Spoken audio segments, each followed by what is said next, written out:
साबिर पाक का शादी का वाकया, दुल्हन जलकर खाक हो गई। हजरत अल्लादीन अली अहमद साबिर कलियरी रहमतुल्लाह अलैह, जिन्हें लोग प्यार से साबिर पाक कहते हैं, चिश्ती सिलसिले के बहुत बड़े बुजुर्ग थे।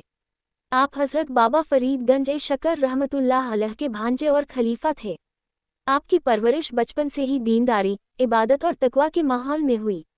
आपने छोटी उम्र से ही अल्लाह की इबादत में दिल लगा लिया था। आप कम बोलते थे, ज्यादा याद इलाही में डूबे रहते थे और दुनिया की चमक दमक से बिल्कुल बेनियाज रहते थे। साबिर नाम आपको इसलिए मिला क्योंकि आपने सब्र की ऐसी मिसाल कायम की कि लोग हैरान रह जाते थे। जब आप जवान हुए तो आपके रिश्तेदारों और जानने वालों ने सोचा कि अब आपकी शादी कर देनी चाहिए। हालांकि आपका दिल दुनियावी रिश्तों में नहीं लगता था, लेकिन घर वालों के बार बार कहने पर आखिरकार शादी तय कर दी गई। दुल्हन एक नेक और शरीफ खानदान की लड़की थी। घर में खुशी का माहौल था, निकाह की तैयारी हो रही थी, मेहमान इकट्ठा हो रहे थे और सभी लोग खुश थे। निकाह का दिन आया, काजी साहब ने निकाह पढ़ाया और सबने मुबारकबाद दी। लेकिन साबिर पाक का दिल इन रस्मों में नहीं था। आप अंदर ही अंदर अल्लाह की याद में मग्न थे। जब दुल्हन को आपके सामने लाया गया तो आप सिर झुकाए बैठे थे। रिवायतों में आता है कि जब आपने एक नज़र दुल्हन की तरफ उठाई तो आपके अंदर का रूहानी जलाल इतना प्रबल था कि वह उसे सहन न कर सकी। कहा जाता है कि आपकी जलाली नज़र का असर ऐसा हुआ कि दुल्हन जलकर खाक हो गई।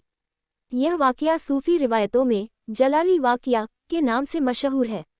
इसका मतलब यह बताया जाता है कि अल्लाह के कुछ खास बंदों में ऐसी रूहानी ताकत होती है जिसे हर कोई बर्दाश्त नहीं कर सकता। कुछ लोग इस घटना को करामात मानते हैं, जबकि कुछ विद्वान इसे प्रतीकात्मक घटना बताते हैं। उनका कहना है कि इसका असली मतलब यह है कि साबिर पाक पूरी तरह अल्लाह की मोहब्बत में डूबे हुए थे और उनके दिल में दुनियावी रिश्तों के लिए कोई जगह नहीं थी। इस घटना के बाद साबिर पाक ने पूरी तरह इबादत और तन्हाई का रास्ता अपना लिया। आपने सख्त मुजाहदा किया, कम खाना खाया, ज्यादा रोजे रखे और हर वक्त अल्लाह की याद में मशगूल रहे।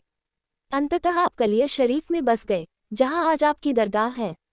हर साल वहां उर्स होता है और लाखों लोग आपकी दरगाह पर हाजिरी देने आते हैं।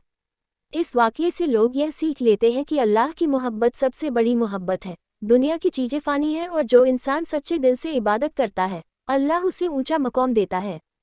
साथ ही यह भी समझाया जाता है कि बुजुर्गों की करामातों को अकीदे का ज़रूरी हिस्सा नहीं बनाना चाहिए, बल्कि उनसे सब्र, तकवा और इबादत की प्रेरणा लेनी चाहिए।